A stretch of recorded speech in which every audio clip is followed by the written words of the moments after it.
नमस्ते सदावत्सले मातृभूमि। आज जो विषय है वो इतना इम्पोर्टेंट है, मुझे लगता है हर भारतीय को उस पर गर्व होगा। और जो यूएस गवर्नमेंट ने कहा या वो वहाँ के सरकारी तंत्र के द्वारा जो कहा गया, वो कांग्रेस को या विपक्ष को तो बिल्कुल समझ में आएगा नहीं।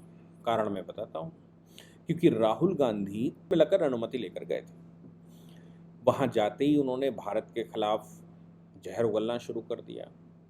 और वो जहर ये कि भारत में डेमोक्रेसी कंसर्न है, भारत में प्रोग्रेस नहीं है, पीएम मोदी किसी की सुनते नहीं हैं, भगवान के सामने लेट-लेट कर सिंगोल याद कर रहे हैं। रेल हादसा जो हुआ है, वो रेल हादसे के ज़िम्मेदार वो ऐसे हैं और हर बात में पीछे कांग्रेस के शासन को देखते हैं, 9 साल के शासन के बाद भी आगे नहीं देखते, वो रियर व्यू मिरर देखते हैं। ऐसी बहुत सारी बातें उन्होंने कह दिया। भुखमरी है भारत में, बहुत गरीबी है भारत में, भारत प्रोग्रेस नहीं कर रहा है, भारत मतलब जो वो कह सकते थे एटलीस्ट वो सब कुछ कहा। हालाँकि उनकी इस बात का खंडन तो स्वयं उनकी ही पार्टी के कभी भारत में सैम पिट्रोडा से जब कहा गया तो उन्होंने कहा भारत के प्रधानमंत्री जब हमारे देशों में इन देशों में आते हैं और उनका जिस प्रकार से भव्यता से स्वागत किया जाता है तो सीना गर्व से भर जाता है। ज़ाहिर-सी बात है कि सैम पिट्रोडा मनमोहन सिंह जी के लिए तो नहीं कह रहे होंगे, क्योंकि मनमोहन सिंह जी के समय तक हमारे यहाँ से जो मंत्रिपरिषद जाता था, वो सामान एयरपोर्ट पर उतरता था और फिर सशरीर कपड़े कभी-कभी उतार कर भी झाड़ा लिया जाता था, तब जाने दिया जाता क्योंकि हमको क्रिमिनल समझा जाता था और ब्लैकी इंडियन ऐसा कुछ। लेकिन प्रधानमंत्री मोदी जी आजकल जा रहे हैं तो हमने पूरे विश्व भर में देखा है कि उनकी क्या स्थिति है और वो जहाँ कहीं भी जाते हैं वहाँ की लीडरशिप, वहाँ के लोग, भारतीय मूल के लोग या वहाँ के लोग भी कैसे प्रधानमंत्री जी का अभिवादन करते हैं। ये बात तो हमने अभी जापान में हो रही G7 की बैठक में ही देख लिया था कि जो बाइडेन ने जब प्रधानमंत्री जी से कहा कि आप अमेरिका में बहुत पॉपुलर हैं, आपका तो ऑटोग्राफ लेना चाहिए। ये बात हमने जब वो ऑस्ट्रेलिया में गए तो ऑस्ट्रेलिया के प्रधानमंत्री ने उनको उनके लिए संबोधन किया, ही इज़ द बॉस। ये बात तो हमने अ, दूसरे देशों में भी देख लिया कि भाई पापुआ न्यू गिनी में वहाँ के प्रधानमंत्री ने सम्मान जैसे किया जाता है वैसा सम्मान किया और मोदी जी के मतलब सम्मान किया पैर पैड़ी पौड़ा करके। तो ये बात तो हमने देखी है कि मोदी जी का किस प्रकार से विश्व भर इस समय सम्मान कर रहा है। मोदी जी की विज़िट अमेरिका में होने वाली है। कभी ऐसा होता था कि अमेरिकन राष्ट्रपति की विज़िट जब भारत में होती थी, तो भारत सालों के हिसाब से तैयारी करता था कि भई अब ये आने वाले हैं, बिल क्लिंटन आने वाले हैं, तो तैयारियाँ होती थी। मैंने वो समय भी देखा है जब नई दिल्ली में एयरपोर्ट से लेकर और चाणक्यपुरी तक हम निकलते थे तो सब रोड बंद कर दी जाती थी, झंडे तमाम लगाए जाते थे, सफाइयाँ की जाती थी, पुताइयाँ की जाती थी और फिर अमेरिका का राष्ट्रपति आता था तो वो अपने प्लेन से आता था, अपना रसोइया लेकर आता था, यहाँ तक कि अपनी सिक्योरिटी भी लेकर आता था। लेकिन ऐसी तैयारियाँ जब भारत करता था, तो आप सोचो कि भारत के लिए अमेरिकन राष्ट्रपति कितना इम्पोर्टेंस रखता होगा। लेकिन आजकल अभी प्रधानमंत्री मोदी जी की विज़िट होने वाली है यूएस में इसी महीने में और वहाँ तैयारियाँ चल रही हैं। ऐसा कभी हुआ नहीं। यहाँ का राष्ट्रपति, यहाँ के लोग जाते थे यहाँ की जो जो ब्यूरो जो जो जो सरकार के लोग जाते थे, तो वहाँ कोई स्पेशल ट्रीटमेंट तैयारी तो बहुत दूर की बात है, स्पेशल ट्रीटमेंट भी नहीं दिया जाता था, कि भई ये कुछ विशेष हैं। सामान्य जनों की तरह अमेरिका में आते हो, आओ, जाओ, खाओ, पियो, मौज करो। वेट किया जाता था कि राष्ट्रपति से मिलना है तो वेट किया जाएगा। आपने देखा होगा जब जो ट्रम्प प्रशासन था, ट्रम्प और उनकी पत्नी खड़ी होकर इंतज़ार कर रही थी, मोदी जी जब विज़िट करने गए थे कि वो व्हाइट हाउस के गेट पर खड़े थे। तो ये एक फ़र्क दिखता है, सैम पिट्रोडा ने कोई नई बात नहीं कही, उन्होंने जो देखा वो कहा। हाँ, वो राहुल गांधी को अच्छा नहीं लगा होगा, वो अलग बात है। लेकिन राहुल गांधी ने जिस प्रकार से ये कहा तो अब इसका सही जवाब कौन दे? सैम पिट्रोडा ने कह दिया ठीक है, लेकिन अगर अमेरिकन गवर्नमेंट से कोई कोई सवाल पूछ ले, व्हाइट हाउस से कोई सवाल पूछ ले, व्हाइट हाउस मतलब उनका सबके शक्ति केंद्र तो व्हाइट हाउस ही है। व्हाइट हाउस से कोई सवाल पूछ ले भारत की डेमोक्रेसी को लेकर और व्हाइट हाउस ऑफिशियल स्टेटमेंट दे डाले, तो राहुल गांधी अमेरिका की विजिट पर, और वो भारत को जितना बुरा कह सकते हैं उतना बुरा कह रहे हैं, और जितना भारत की फज्जियत करवा सकते हैं वो करवा रहे हैं। लेकिन आप सोच कर देखो कि अगर किसी सभ्य पुरुष या किसी सभ्य राष्ट्र के विषय में वहाँ का कोई लीडर ऑफ अपोजिशन दूसरे देश में जाकर, जहाँ उसकी छवि, उस देश की छवि बहुत अच्छी हो, दूसरे देश में जाकर अगर वो बुराई करे, तो वो देश के लोग कैसे सोचते होंगे, वो क्या सोचते होंगे? वो तो यही सोचते होंगे ना कि यही मूर्ख है। पहली बात तो अपने देश की बुराई हमारे यहाँ कर रहा है, जो उसको करना नहीं चाहिए, देश का सहयोग करे अगर कुछ कमियां दिखाई दे रही तो। और जब भी कोई विजिट होती है तो देश का मान बढ़ाया जाता है। आपको याद होगा अटल बिहारी वाजपेयी अपोजिशन में थे और यूएनओ गए थे तो देश का मान बढ़ाया उन्होंने, वो देश को क्रिटिसाइज नहीं किया। प्रधानमंत्री मोदी भी विश्व में जाते हैं तो वो क्रिटिसाइजेशन पास्ट को करते हैं। पास्ट को क्रिटिसाइज इसलिए किया जाता है कि लोगों के मन में जो छवि बनी थी आप इन लोगों के समय पर, वो छवि तोड़ेंगे कैसे? आपको कहना तो पड़ेगा वो पुराना घर नहीं भैया, अब नया घर है।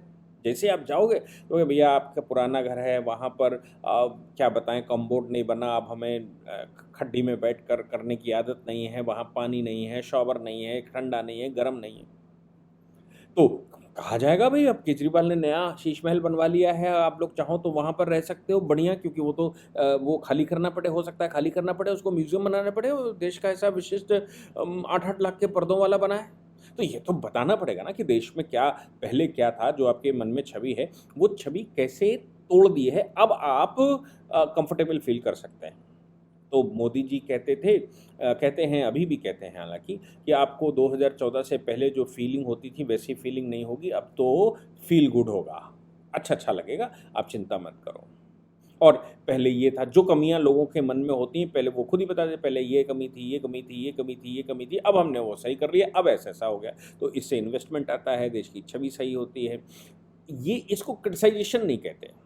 मैं इसलिए कहता हूँ कि ये जो इंटरनेशनल एजेंसियाँ रहती हैं, जैसे यूएस की जो फेडरेशन है, उसकी जो इंटेलिजेंस एजेंसियाँ हैं, उसके जो विजिट पेपर्स हैं, उसके जो जो जो इंटेलिजेंस ब्यूरो के पेपर्स हैं, उनको वो 10-12 वर्ष बाद पब्लिश कर देते हैं। अब इंटेलिजेंस की रिपोर्ट तो पब्लिश नहीं होनी चाहिए, लेकिन वो कर देते हैं। वो पब्लिश इसलिए कर देते हैं ताकि स्टूडेंट्स पढ़ें, वहाँ के लोग उससे सबक लें और आगे बढ़ें। यूएस के अलावा बहुत सारे कंट्री, यूरोपियन कंट्री भी करते हैं, यूके भी ऐसा ही करता है। यहाँ तक कि वो लेटर जो बड़े विशेष लेटर होते थे वो भी पब्लिश कर दिए जाते हैं। आपको याद होगा कि चर्चिल और रूजवेल्ट के बीच में भारत को लेकर 1947 के लगभग के कुछ लेटर लिखे गए थे एक दूसरे को, कि भारत पर कब्जा कैसे रखना है, भारत सोवियत रूस की तरफ जा रहा है, भारत को अपने साथ रखना है। तो चर्चिल से कहा गया कि अपने साथ रखना है। चर्चिल ने कहा भाई हम तो युद्ध से हटे, हम कुछ कर नहीं सकते। तो अमेरिका ने कहा कि जो भी लॉसेस होंगे, भारत को सब्सिडियाँ देना शुरू करो, भारत की मदद करना शुरू करो, वहाँ पैसा देना शुरू करो, ताकि वो उधर रशिया की तरफ ना जाए। और अगर वो सोवियत रूस की तरफ चला गया तो बड़ा समस्या हो जाएगी, सोवियत रूस उभर कर सामने आ रहा है, तो आधा खर्चा यूएस उठाएगा। 1946-47 में ये लेटर थे, और अभी 1993-94 में उन्होंने पब्लिश किया है। तो आप सोच सकते हैं कि इस तरह की वो स्ट्रैटेजिकल वर्क भी पब्लिश कर देते हैं। उसका कारण कि अब वो प्रोस्पेक्टिव कैसे देख रहे हैं। यही मुझे लगता है कि मोदी जी की खास बात यही है कि उन्होंने जो प्रोस्पेक्टिव देखना शुरू किया, पुरानी छवि को तोड़ने के लिए। पुरानी छवि पहले बताई जाती है कि आपके मन में ये था और फिर तोड़ी जाती है, वो करते हैं। इसको क्रिटिसाइजेशन नहीं करते, आज के भारत का वैभव बढ़ाते हैं, आज की प्रेजेंट दुनिया में क्या करना है वो करते हैं। हाँ, वो अलग बात है कि वो वैभवशाली भारत भी याद दिलाते हैं, वो अक्षरधाम की यात्राएं करवाते हैं, वो गांधी जी के आश्रम की यात्राएं करवाते हैं, वो बड़े बड़े मंदिरों की यात्राएं करवाते हैं, वर्ल्ड के जो बड़े लीडर्स आते हैं और भारत के वैभव को बताते हैं। क्या इन्वायरमेंट के विषय में भारत का विचार था, क्या खगोल शास्त्र के विषय में भारत का विचार था, क्या डेमोक्रेसी के विषय में पहले, आज से 2000 साल पहले भारत का विचार था। और ये सब कुछ बताकर वो भारत को इस्टेब्लिश करते हैं और ये कहने की कोशिश करते हैं कि एक बीच में ट्रांजिशन पीरियड था जिसकी वजह से भारत की छवि खराब हो गई थी, हम उस छवि को दोबारा सुधारने आए, हम सही कर लेंगे। तो लोग आकर्षित होते हैं। लेकिन राहुल गांधी तो प्रेजेंट टाइम में सरकार को ही दोषी ठहराते हैं। देश को ही दोषी ठहराते हैं, देश में बड़ी अफरा-तफरी मची हुई है, ऐसा बताने की कोशिश करते हैं। अब आप सोचो अडानी की कंपनियों को वहाँ आप क्रिटिसाइज़ करते हैं तो कौन इन्वेस्टमेंट करेगा भारत में? सेबी की समस्याएँ खड़ी कर देंगे आप। भारत में जो इन्वेस्टमेंट आता है, जो कंपनियों में एफआईआई या एफडीआई सीधा आ रहा है, वो तो उनके दिमाग में तो कुछ और आ सकता है। लेकिन वो तब आ सकता है जब वाक़ई में आपकी बात पर कोई विश्वास करे। आपकी बात पर कोई विश्वास कर नहीं रहा है, इसलिए आप एक खिलौना बन चुके हैं, वहाँ एक खेलने एक प्लेयर बन चुके हैं कि आपको एक खेल रहे हैं लोग। ये बात इससे सिद्ध होती है कि यूएस मतलब व्हाइट हाउस की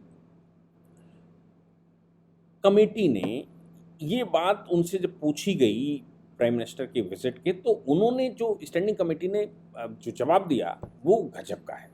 मैं बता दूँ कि John किर्बी, coordinator for strategic communication at national security council in white house, ये इनका डेज़िग्नेशन है। क्या मैं फिर से बताता हूँ, जॉन किर्बी कोऑर्डिनेटर हैं strategic communication national security council. तो ये कम्युनिकेशन का विषय बताते हैं कि भाई कैसे बात करनी है, क्या बात करना है, क्या नहीं होना है, नेशनल काउंसिल कैसे बैठेगी, दूसरे देश के लोग आएंगे उनके साथ क्या व्यवहार करना है, कैसे सोचना है, उनके विषय में क्या सोचना है। इन्होंने प्रेस कॉन्फ्रेंस की, उस प्रेस कॉन्फ्रेंस में कुछ लोगों ने सवाल पूछ दिए और उन सवालों में उनसे पूछा कि भाई भारत की डेमोक्रेटिक कंसर्न के बारे में क्या आपके विचार हैं? भारत के प्रधानमंत्री यहाँ आ रहे हैं, क्या आप ये इश्यूज उठाएंगे? और क्या है डेमोक्रेसी कंसर्न, ये कहा जाता है भारत में डेमोक्रेसी, जैसे राहुल गांधी कह रहे डेमोक्रेसी खत्म हो गई साहब। और बहुत सारे लोग जो जो ओवरसीज कांग्रेस के लोग हैं, डेमोक्रेसी भारत में खत्म हो गई, अब तो तानाशाही चल रही है, प्रधानमंत्री मोदी तो ये कर रहे हैं, वो कर रहे हैं। फिर जब कहते हैं नहीं चुनाव से जीत गए तो कहते हैं 37% वोट तो मिले थे, कोई इतने 37% में क्यों इतने उछल रहे हो, 63% वोट तो अपोजिशन को मिले थे, लेकिन डेमोक्रेटिक तरीके से मिले थे, ये तो बात तय है। तो फिर उन्होंने जो कहना शुरू किया तो इनसे पूछ लिया गया कि भाई ये जो है, तो उन्होंने जो प्यारा सा जवाब दिया, ये कहा India is a vibrant democracy. आप सोचिए, वाइब्रेंट का मतलब होता है एनर्जी से भरी हुई डेमोक्रेसी है।